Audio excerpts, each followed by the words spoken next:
Hey everyone, welcome back to the channel. Today we've got a story from Reddit that's going to hit a lot of emotions.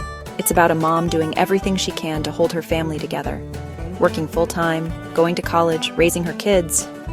And yet, she's being criticized by her ex-husband and his new wife. Let's get into it, and I'll share my thoughts as we go. So, the mom starts her post by saying she just got this long email from her kid's stepmom. And basically, the stepmom says, "I don't mind giving the kids extra clothing for school as long as they bring it back to my house." Now she insists the problem isn't who bought the clothes, but that she's not getting decent clothing back. And right off the bat, I have to say this sounds kind of petty. If the kids are dressed and comfortable, shouldn't that be what matters? Why turn it into a battle over laundry and ownership? What do you guys think? Fair request or unnecessary drama? And it doesn't stop there. Not long after the email, she gets a text from her ex-husband, and he's upset. Get this, because their son's fingernails weren't clipped. The mom explained she couldn't even find her clippers, which, honestly, happens in every household sometimes. But instead of offering understanding, he chose to berate her. Now, I don't know about you, but if the biggest complaint you have is about fingernails, maybe things aren't that bad, or maybe, just maybe, you're nitpicking to find fault. Here's where things get real. This mom says her kids don't get brand new clothes at her house. They wear their clothes until they're literally falling apart. Not because she doesn't care, but because she can't afford to keep replacing them. She makes about $42,000 a year, supporting a family of 5. No child support. Meanwhile, her ex and his wife, together they're making around $80,000 to $90,000 a year. So here's my thought.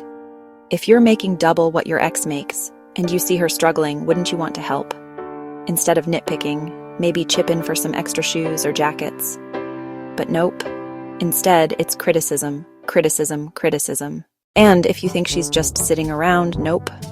She's in college, working toward her bachelor's degree. That means tuition, textbooks, assignments, and late nights on top of a full-time job.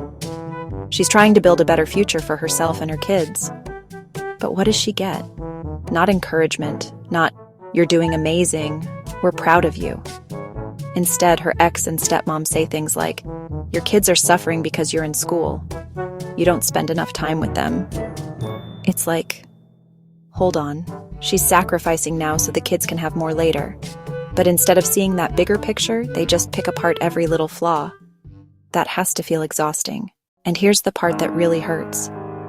The mom admits, "I truly feel hatred for those two, and I hate feeling this way." She's doing her best.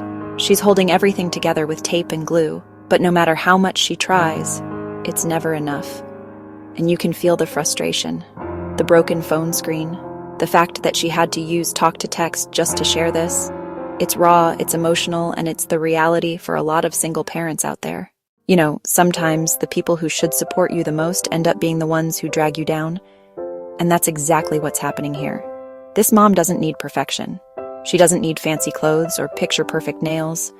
What she needs is compassion, teamwork, and maybe just a little bit of respect from her ex. But instead, she's being torn down for every tiny thing. And honestly, that says more about them than it does about her. So, what do you think about this situation? Is the stepmom justified for wanting the clothes back? Or is she just being controlling? And what about the dad? Do you think he's genuinely worried about the kids?